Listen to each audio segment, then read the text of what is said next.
अस्सलाम वालेकुम dear students, मैं हूं doctor Sidra Rizwan from faculty of education Allama Iqbal open university. हमारा जो कोर्स है स्कूल सोसाइटी एंड टीचर, आज हम इसके यूनिट 3 सोशलाइजेशन के टॉपिक 2 के बारे में पढ़ेंगे, जो कि है स्टेजेस ऑफ सोशलाइजेशन। तो आए देखते हैं कि स्टेजेस ऑफ सोशलाइजेशन कौन कौन सी होती हैं। तो जिस तरह हमने बात की थी कि सोशलाइजेशन क्या है, अर्ली चाइल्डहुड से शुरू होती है। जब बच्चा पैदा होता है तो सबसे पहली स्टेज जो सोशलाइजेशन की है वो चाइल्डहुड है। जिस तरह बच्चे की ग्रोथ की स्टेजेस हैं, वही स्टेजेस उसकी सोशलाइजेशन की भी हैं। तो बच्चा जब पैदा होता है तो उसकी अर्ली सोशलाइजेशन उसके घर में शुरू होती है। प्राइमरी सोशलाइजेशन के बारे में हमने पहले भी जिक्र किया कि उसकी फैमिली के साथ है। तो चाइल्डहुड है जहाँ बच्चा अपनी पैदा होने से लेके एडोलेसेंट तक यानी कि टीन एज तक जो सोशलाइजेशन है, इसको हम चाइल्डहुड में गिनते हैं।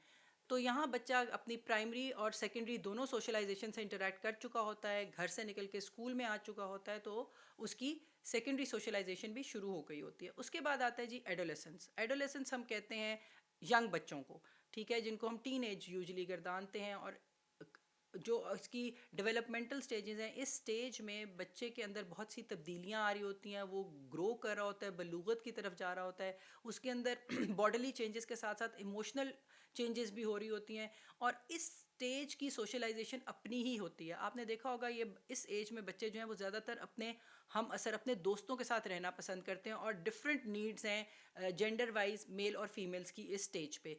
लड़के जो हैं वो ज़्यादा अपने दोस्तों के साथ मिल उठना बैठना पसंद करते हैं। उनको लगता है कि हर मशवरा जो है वो दोस्त से लेना बहुत ज़रूरी है। और ये हमने ज़रूरी नहीं है कि आप अपने बच्चों में देखें, आप अपनी लाइफ को अगर देखें तो हमने भी ऐसा ही कभी ज़िंदगी में किया है।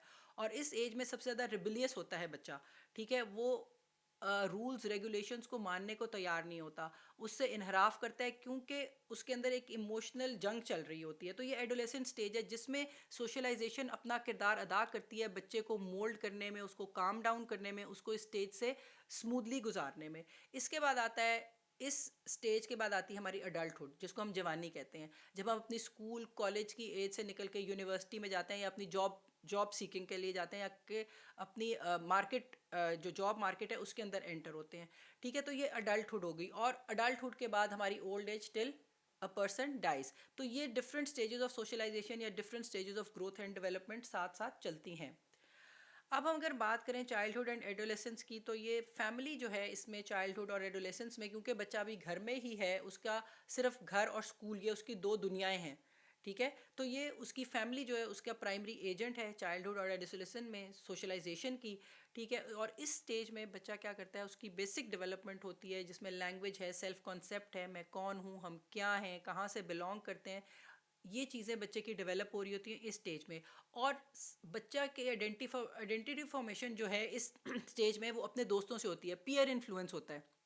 हम असरों का, दोस्तों का, अहबाब का बहुत ज़्यादा इन्फ्लुएंस होता है, और उनके इन्फ्लुएंस से बच्चा अपनी आइडेंटिटी फॉर्म कर रहा होता है। फिर इसके बाद हम बात करें अडल्टहुड एंड ओल्ड एज की, तो इसमें हम अपने प्रोफेशनल लाइफ में आते हैं। वर्क प्लेस सोशलाइजेशन होती है कि प्रोफेशन में जाके जो प्रोफेशनल हमारी सोशलाइजेशन है, जो प्रोफेशनल हमारे इंटरेक्शंस हैं, उनको हमने कैसे निभाना है, वर्क प्लेस पे कैसे बिहेव करना है according to the roles and demands of that role, कि किस रोल में आप काम करें, उस रोल की आपसे क्या डिमांड है। इसी हो सकता है कि आप स्कूल में काम करें और प्रिंसिपल आपकी बहुत अच्छी दोस्त भी है, ठीक है, आपकी फ्रेंड है, आपकी नेबर है, आप बचपन से उसको जानते हैं। लेकिन जब आप स्कूल में जाते हैं तो वहाँ वो आपके स्कूल की प्रिंसिपल है। स्कूल में उसका रोल चेंज हो जाता है। तो आपको ये पता है, ये सोशलाइजेशन ने आपको सिखाया है कि जब वो आपकी हमसाई है, जब वो आपके घर में है, जब आप कॉफ़ी पीने जा रहे हैं, तो आपने कैसे बिहेव करना है। लेकिन स्कूल के ऑफिस में, मीटिंग में आपने उसी शख्स से कैसे बिहेव करना है, ये क्या है। आपके बिहेवियर की चेंज जो है, ये सारी सोशलाइजेशन की मरून मिन्नत है। सोशलाइजेशन ने आपको बताया कि किस रोल में आपने किससे कैसे बिहेव करना है।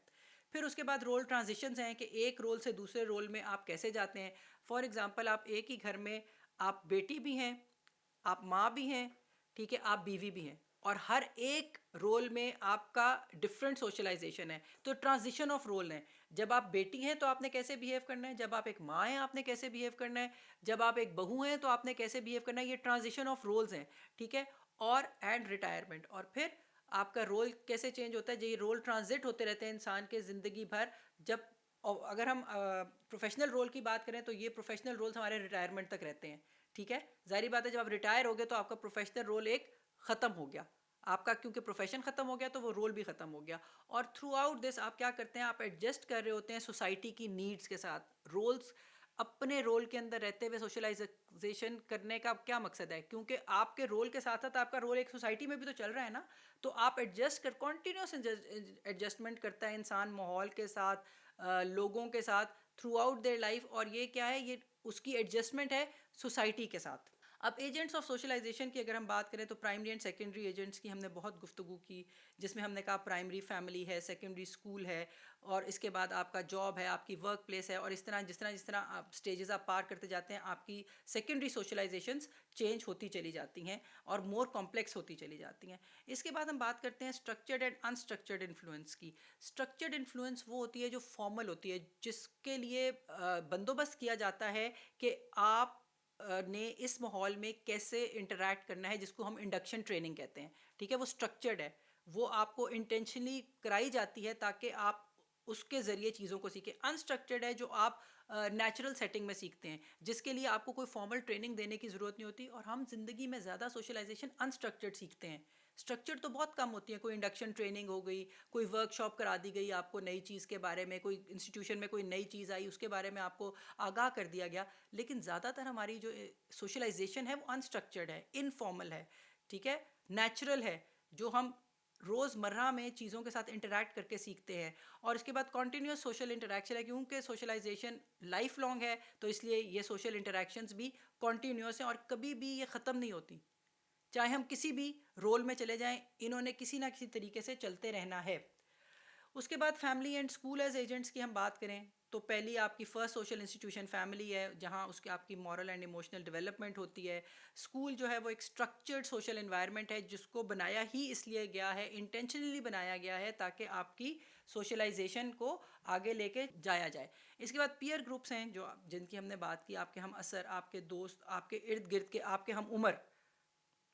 और फिर अब जो नया सबसे बड़ा एक हमारी सोशलाइजेशन का हिस्सा बन गया है वो मास मीडिया है।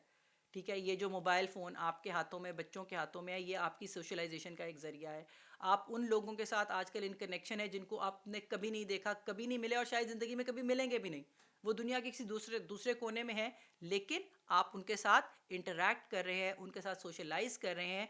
तो ये क्या है, ये मैस मीडिया का दौर में आपकी सोशलाइजेशन कितनी वास्ट हो गई है और कितनी कॉम्प्लेक्स हो गई है।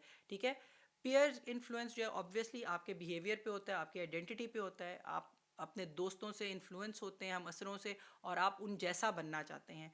ठीक है, मीडिया आपकी वैल्यूज़ और आपके एटीट्यूड्स को शेप करता है। जिस जिस कंटेंट के साथ इंटरैक्ट करते हैं आप, ये हो ही नहीं सकता कि वो आप पे असरअंदाज ना हो। ठीक है, तो वो आपकी वैल्यूज़ और आपके एटीट्यूड्स को शेप कर रहा है। इस आज जितना नॉलेज आज के बच्चे को है, या जो उसने सर्च करना है, वो at a click of a button away है। वो क्लिक करता है और वो अपना मनपसंद कंटेंट ढूंढ लेता है, या जिसके बारे में वो सर्च करना चाहता है। तो इसका बहुत ज़्यादा असर है आपकी वैल्यूज़ पे और आपके एटीट्यूड्स पे, क्योंकि आपके पास एक्सपोजर बहुत ज़्यादा है। और जब बहुत ज़्यादा एक्सपोजर हो जाए तो आपको उसमें से देखना पड़ता है कि क्या सही है और क्या गलत है। ठीक है, पॉजिटिव और नेगेटिव मीडिया के इफ़ेक्ट्स हैं ही हैं, हर चीज़ के पॉजिटिव और नेगेटिव इफ़ेक्ट्स होते हैं, इस तरह मीडिया के भी हैं। तो चीज़ बुरी नहीं है, उसका इस्तेमाल के ऊपर हम क्वेश्चन कर सकते हैं। जी थैंक यू स्टूडेंट्स, आज के लिए इतना ही। इंशाल्लाह अगले टॉपिक में हम सोशलाइजेशन के बारे में और बातें करेंगे। तब तक के लिए अल्लाह हाफिज़।